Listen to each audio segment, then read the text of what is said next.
BRS MLA Kaushik Reddy ఇంటికి ఆయనను BRS working president KTR పరామర్శించారు. రాష్ట్రంలో ప్రతిపక్షాలపై అధికార పక్షం చేస్తున్న దాడులను కేటీఆర్ తీవ్రంగా ఖండించారు.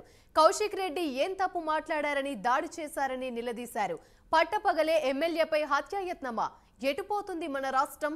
ఫ్యాక్షన్ రౌడీ రాజకీయాలకు తెలంగాణను అడ్డాగా మార్చేస్తుంటే బాధేస్తుందని వ్యాఖ్యానించారు. ప్రాంతీయ విద్వేషాలు రెచ్చగొట్టేందుకు కాంగ్రెస్ రెచ్చగొట్టేలా చూస్తుందని విమర్శించారు. దౌర్భాగ్య సీఎంగా రేవంత్ చరిత్రలో మిగిలిపోతారని ఆయన మండిపడ్డారు.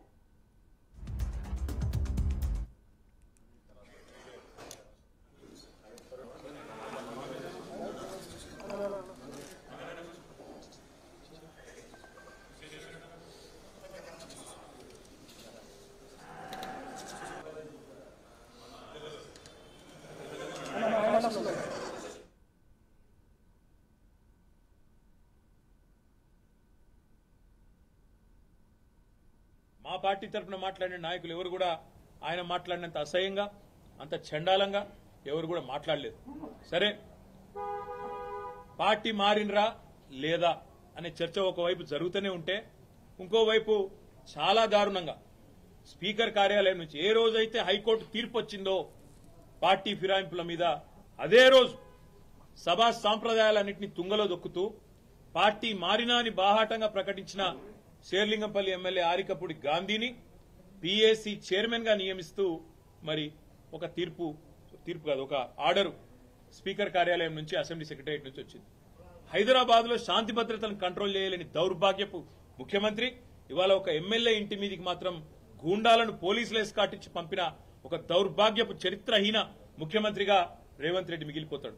నేను అడుగుతా ఉన్నా మా కౌశిక్ రెడ్డి అడిగిన ప్రశ్ననే, ఏ పార్టీలో ఉన్నావు గాంధీ?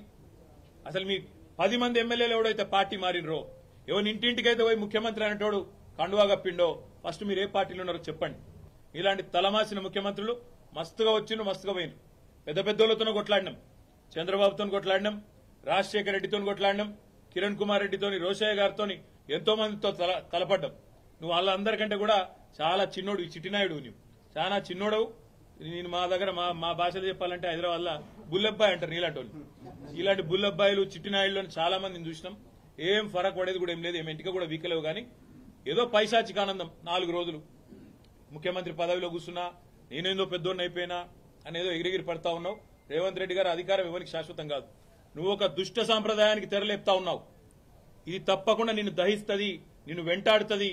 రేపు నువ్వు పదవిలోకి వెళ్ళి దిగిపోయినాక తప్పకుండా నువ్వు ఈ రోజు ఏదైతే దుష్ట సాంప్రదాయాలు నెలకొల్పుతున్నావో ఇవన్నీ నీకే చుట్టుకుంటాయనే మాట కూడా